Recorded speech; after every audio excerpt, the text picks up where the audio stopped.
Agustina, Bandung. Bismillahirrahmanirrahim.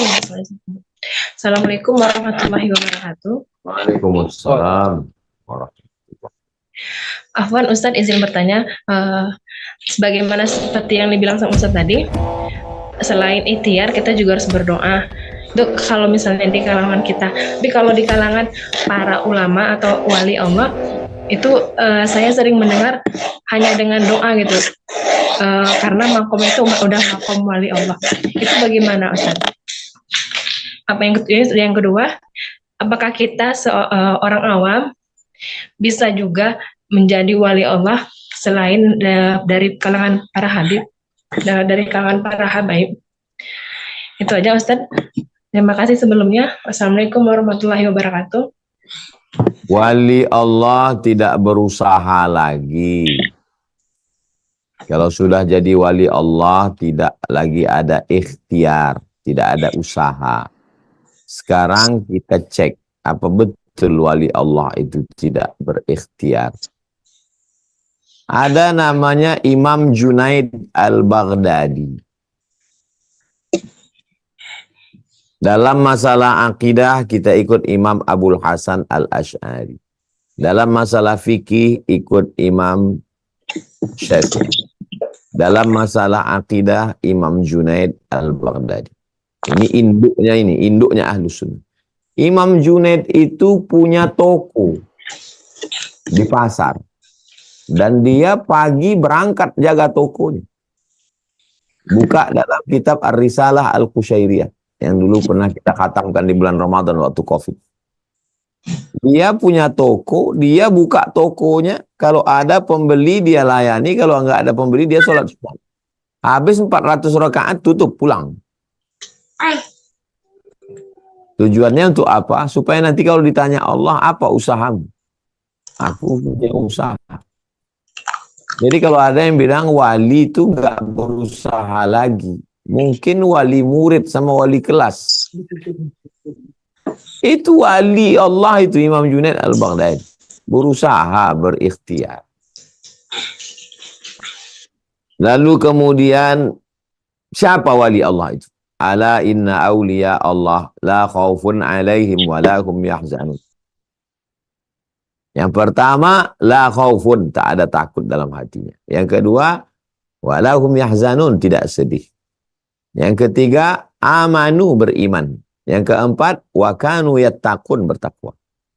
Siapa saja yang punya empat ini, berarti dia wali Allah menurut ayat Quran. Yang pertama, tidak ada takut. Yang kedua, tidak ada sedih. Yang ketiga, beriman. Yang keempat, bertakwa. Yang tahu wali itu siapa? La ya'riful wali illal wali. Tidak ada yang tahu wali kecuali wali. Makanya kalau saya ditanya, Ustadz katanya si Anu itu wali. Saya nggak wali, maka saya nggak tahu. Tapi kemarin katanya heboh di TikTok, katanya dia wali. Berarti dia wali TikTok. Bukan wali Allah. Yang tahu wali Allah itu ya. Kalau ngetes, nguji pernah. Saya ini kan orangnya nggak. Saya ini orangnya nggak percaya banget gitu. Jadi mungkin orang lain kalau udah percaya. Kalau saya, ayo Ustadz kita ke tempat wali nih. Saya dalam hati saya kecil, wali apa enggak ya? Saya tes. Saya buat duit. Saya letakkan di bawah tikar tempat duduknya itu. Kalau memang wali ini bergantilah 1 M selama seminggu nih. Enggak, berapa hari datang orang nelpon. Assalamualaikum Ustadz. Waalaikumsalam. Saya mau ngasih 1 M ke Ustadz. Berarti wali. Tapi enggak saya ambil. Saya bilang, oh tolong kasih ke Bapak Fulan.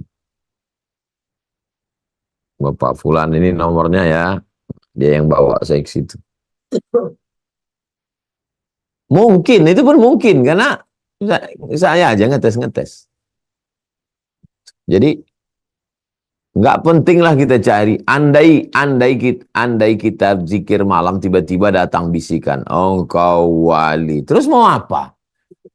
Terus besok langsung update, alhamdulillah baru diangkat jadi wali gitu. Terus untuk apa gitu? Ah, untuk apa gitu? Kita ini cukup aja dikasih Allah istiqomah, ya udah. Kalau bagi saya kita bisa istiqomah, hati kita nggak jahat, nggak ganggu orang, bisa memudahkan urusan orang. Saya bisa jalan di atas air, Ustadz. Jembatan udah ada. Untuk apa? Saya kebal Pak Ustadz. Untuk apa antum kebal? Nah, rompi anti peluru udah ada. Jadi yang kita mau hidup ini bagaimana kita bisa istiqomah. Makanya ungkapan wali-wali itu al-istiqamah khairum min alfi karamah. Satu istiqamah lebih baik daripada 1000 karamah. Karamah bisa nggak kena tombak, karamah bisa nggak luka, karamah bisa nggak mempan racun, karamah bisa jalan di atas air. Lebih baik satu istiqamah daripada 1000 karamah. Kenapa? Karena iblis bisa melakukan semua itu. Dan iblis cuma nggak bisa satu. Dia tidak bisa istiqamah. Makanya kata Imam Junaid, selalu saya mengutip Imam Junaid. Bagaimana dengan orang yang mengaku wali, mengaku orang sudah sampai maqam tajrid. Tajrid artinya nggak ada ikhtiar lagi. Tiga standarnya. Yang pertama, menjauhi perbuatan yang haram walaupun kecil. Dua, melakukan perbuatan sunnah walaupun ringan. Yang ketiga, mengambil dunia hanya sekedar untuk memenuhi kebutuhan. Ya. Kalau nanti antum ketemu sama orang ngaku wali kutub utara, kutub selatan, lihat dalam hal tiga. Pertama, menjauhi yang haram walaupun kecil.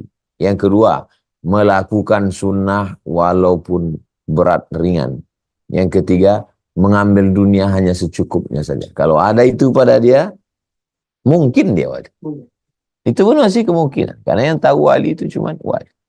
Si Abdul Qadir Al-Jilani yang bergelar Sultanul Aulia, sultannya para wali. Ketika sedang berzikir di Baghdad, datang berbisik, engkaulah wali. Sudah kuhapuskan semua dosamu yang lalu dan yang akan datang. Langsung dia baca ta'awuz ke kiri sambil meniup agak sedikit mengeluarkan air. Mengusir setan. Dari mana tahu dia itu setan? Karena menghapuskan dosa yang lalu yang akan datang itu hanya Allah SWT. Jadi yang banyak tergelincir ini adalah dalam masalah yang gaib-gaib ini. Hati-hati, kuatkan tauhid. Jangan sampai kita kena penyakit ujub. Merasa diri wali, merasa diri hebat, merasa diri. Andai kita masuk ke dalam hutan, tiba-tiba daun-daun, pohon kayu, burung-burung di dalam itu kedengaran oleh telinga kita mengucapkan salam. Assalamualaikum ya wali Allah. Masuk ke dalam hutan, tiba-tiba semua pohon sawit, burung-burung mengucapkan salam. Assalamualaikum ya wali Allah. Apa kata Imam Al-Qushairi? Coba perhatikan ke dalam. Kalau di dalam ada rasa ujub, akulah wali. Berarti setan. Tapi kalau dalam ada rasa takut kepada Allah, mungkin sudah diangkat jadi wali. Ada seorang guru mengajak murid-muridnya mau ketemu wali Allah. Ayo kita mau ketemu wali Allah. Masyhur dia adalah wali. Sampai di dalam masjid itu ketemu sama wali Allah sedang duduk. Lalu tak lama kemudian yang disebut wali Allah tadi meludah dalam masjid. Kata guru yang ngajak muridnya tadi, ayo kita pulang. Loh, guru kita udah sampai kok kita nggak salaman. Itu wali setan. Loh, dari mana kamu tahu wali setan? Karena meludah dalam masjid dilarang menurut syariat. Walaupun masyhur disebut wali Allah. Kalau dia melanggar syariat Nabi Muhammad SAW, berubah dia jadi wali setan. Itu ada dalam kitab Imam Saraj At-Tusi, nama kitabnya Al-Lumah. Jadi kita ini beribadah kepada Allah. Makanya karangan ulama tasawuf sebelum berzikir itu, ilahi anta maksudi, wa ridhaka matlubi. Yang ku maksud hanya engkau, ridhamu yang ku cari. Kenapa? Karena dalam zikir itu nanti datang macam-macam. Ketika datang macam-macam, balik kepada asal. Ilahi anta maksudi. Yang ku maksud hanya engkau, wa ridhaka matlubi. Ridhamu yang ku cari. Bukan yang lain yang ku cari. Aku tidak nyari kebal, aku tidak nyari terbang, aku tidak nyari masyhur. Aku hanya mencari ridhamu. Selalu waspada ke dalam hati. Jangan-jangan yang datang ini adalah ujian.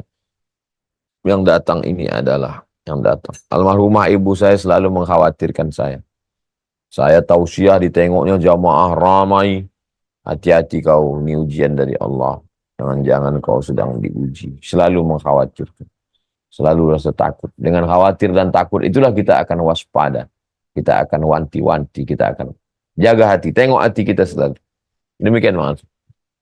Ini asrama Pondok Tahfiz Quran Mahat Az-Zahra. Yang selama ini Bapak Ibu lihat, saksikan, support, bantu 2-3 sak semen batu bata sudah selesai. Barakallahu lakum fima ataitum wa barakallahu lakum fima abaqaitum wa ja'alaha lakum faquran. Semoga Allah berikan berkah rezeki Bapak Ibu semuanya. Jamaah hijrah bersama Ustaz Abdul Somad, Sidak. Tak dapat saya sebutkan satu persatu karena banyak sekali orang-orang baik yang tidak pernah menyebutkan namanya. Hamba Allah, hanya Allah yang dapat membalas kebaikan. Diberikan keluarga yang sakinah, mawaddah, warahmah. Diberikan keturunan yang soleh dan solihah. Diberikan rezeki berlimpah ruah, bisa berinfak, berwakaf, bersedekah sampai ke Baitullah, ibadah haji dan umrah. Husnul khatimah, masuk ke dalam surga bersama Rasulullah SAW. Ini asrama. Kelasnya kita baru tadi peletakan batu pertama di depan rumah kayu. Rumah kayu di sebelah sana kita akan bangun kelas. Tadi peletakan batu pertama, satu hamparan itu ada 3 sampai ke atas 4 lantai. Insyaallah 18 kelas. Barakallahu fikum, jazakumullah khairal jazak. Wassalamualaikum warahmatullahi wabarakatuh.